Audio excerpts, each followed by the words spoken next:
कोण काम करू दे, चांगलं आहे, काम केलंच पाहिजे. आता काम केलं असतं तर हा निकाल लागला असता का?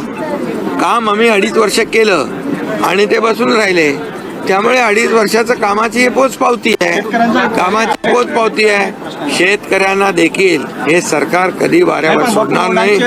आणि मी आपल्याला सांगितलं अगोदर, कुठलंही नियमबाह्य काम होणार नाही. हे जनतेचं, सर्वसामान्य जनतेचं सरकार आहे, सर्वसामान्य जनतेच्या पाठीशी राहणारं सरकार आहे. ईव्हीएम मशीनवरती सातत्याने प्रश्नचिन्ह उपस्थित केले जात आहेत. मार्केटवाडीमध्ये देखील त्याचबरोबर पवार साहेबांनी मतांच्या आकडेवारीवरून देखील टीका केलेली आहे तुमच्या पक्षावर. आकडेवारीची स्टॅटिस्टिक्स सांगितली आणि सांगितले की एवढ्या मतांमध्ये घोळ आहे. खरं म्हणजे यापूर्वीच झारखंडमध्ये पण देखील मतदान झालं, कर्नाटकमध्ये झालं, लोकसभेत झालं, आता प्रियांका गांधी देखील जिंकल्यात.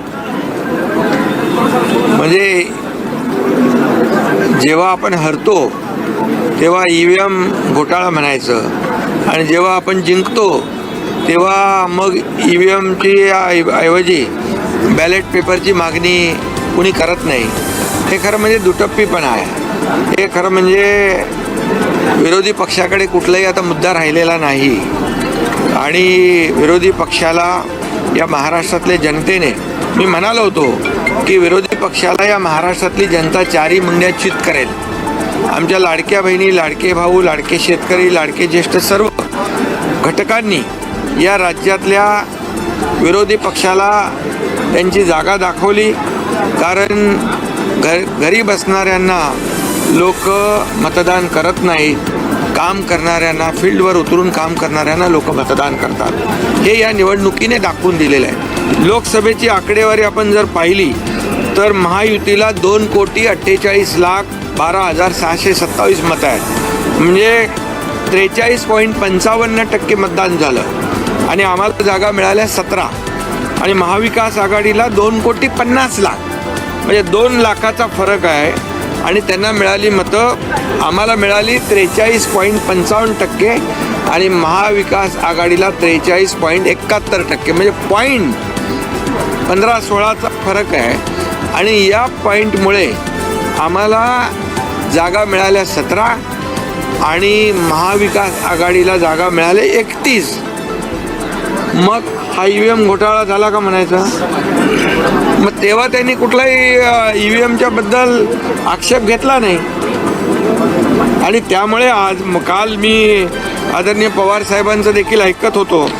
त्यावेळेस त्यांनी म्हटलं की शिवसेनेला 79 लाख जागा मतं मिळाली आणि 57 जागा मिळाल्या आणि काँग्रेसला 80 लाख मतं मिळाली आणि त्यांना 16 जागा मिळाल्या. कारण काँग्रेसने जवळपास 100पेक्षा जास्त जागा लढवल्या, आम्ही 80 जागा लढवल्या. त्यामुळे कमी जागा लढवल्या आणि त्यांनी जास्त जागा लढवल्या. त्यामुळे शेवटी हे प्रत्येक मतदारसंघ वाईज वेगळं वेगळं गणित आहे. हे किती मार्जिनने कोण निवडून आला, कोणी 1000 मतांनी निवडून आला. आता आमच्या 8-10 जागा 1000-1200 मतांनी आम्ही हारलो आहे. मग त्या निवडून आल्या असत्या तर आमच्या 70 जागा झाल्या असत्या.